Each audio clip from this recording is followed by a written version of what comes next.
തിരുവനന്തപുരം കഠിനംകുളത്ത് യുവാവിനെ നിർബന്ധിച്ച് മദ്യം നൽകി മർദ്ദിച്ചതായി പരാതി. ഓട്ടോറിക്ഷ ഡ്രൈവറായ മനാഫിനാണ് മർദ്ദനമേറ്റത്. ഇയാളുടെ കയ്യിലുണ്ടായിരുന്ന പണവും ഒരു സംഘം കവർന്നതായിട്ട് പരാതിയുണ്ട്. പ്രതികളുടെ അറസ്റ്റിന് പോലീസ് തയ്യാറാകുന്നില്ല എന്ന് കുടുംബം ആരോപിക്കുന്നു. ഞങ്ങൾ ചെന്നപ്പോൾ ഇവന്മാരിങ്ങനെ പിടിച്ച് വെക്കുന്നുണ്ട്. അവൻ ബോധാവസ്ഥയിൽ കിടക്കുന്നുണ്ട്.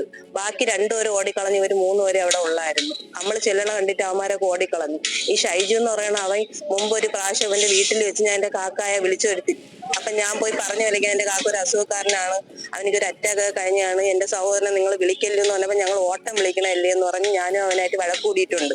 അപ്പൊ അന്ന് ഷൈജു വെല്ലു വിളിച്ചാണ് നിന്റെ സഹോദരനെ ഞങ്ങൾ കാണിച്ചു തരാടി, മറ്റോളെ മറിച്ചോളെ നീ ഞാൻ സ്റ്റേഷനിൽ കൊണ്ട് കംപ്ലൈന്റ് കൊടുക്കുമെന്ന് പറഞ്ഞപ്പോ പോലീസുകാർ ഞങ്ങൾക്ക് പുല്ലാന്നടി എന്നൊക്കെ എന്നെ വെല്ലുവിളിച്ച്.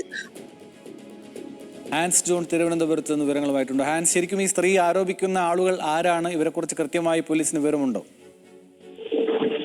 ആനന്ദ്, ഇവർ പറയുന്നതനുസരിച്ച് ഈ മർദ്ദനമേറ്റ മനാഫിന്റെ അയൽവാസികളാണ് ഈ പ്രതികളായിട്ടുള്ളവർ. 4 പേർക്കെതിരെയാണ് കുടുംബം പരാതി ഉന്നയിക്കുന്നത്. പ്രദേശവാസികളായിട്ടുള്ള ഷൈജു, കഹാർ, സുജിത്ത്, തമ്പി എന്നിവർ ചേർന്ന് കഴിഞ്ഞ ബുധനാഴ്ച വൈകിട്ട് ഓട്ടോറിക്ഷ തൊഴിലാളിയും കാറ്ററിംഗ് ജീവനക്കാരനുമായിട്ടുള്ള മനാഫിനെ ഓട്ടമുണ്ട് എന്ന് പറഞ്ഞ് വിളിക്കുന്നു. വൈകിട്ട് 4 മണിയോടുകൂടി വീട്ടിൽ നിന്നിറങ്ങിയ ഈ സംഘം കുറച്ചു ദൂരം, ഏകദേശം 1 കിലോമീറ്റർ പിന്നിട്ടതിന് പിന്നാലെ സംഘം മനാഫിനെ നിർബന്ധിച്ച് മദ്യം നൽകുന്നു. പിന്നാലെ ഇവരുടെ പക്കലുള്ള കുപ്പി ഉപയോഗിച്ച് മനാഫിന്റെ തലക്കടിക്കുന്നു. പിന്നാലെ ഇയാളുടെ ബോധം പോയി. വഴിയിൽ ഉപേക്ഷിച്ച മനാഫിന്റെ പക്കലുണ്ടായിരുന്ന 25,000-ഓളം രൂപ ഇവർ ഈ 4-അംഗ സംഘം കവർന്നു. ശേഷം സ്ഥലത്ത് നിന്ന് കടന്നു കളഞ്ഞു എന്നാണ് കുടുംബം പറയുന്നത്. പിന്നാലെ വൈകിട്ട് ട്യൂഷന് പോകാൻ പോയ മകളാണ് വഴിയിൽ വീണ് കിടക്കുന്ന പിതാവിനെ കണ്ടത്. പിന്നാലെ വീട്ടിലും നാട്ടുകാരെയും വിവരമറിയിച്ചു. ശേഷം മദ്യപിച്ച് ലക്കുകെട്ട് ബോധരഹിതനായി കിടന്നു പോയതാണ് എന്ന് വിചാരിച്ച് കുടുംബാംഗങ്ങൾ വീട്ടിലേക്ക് കൊണ്ടുപോയി.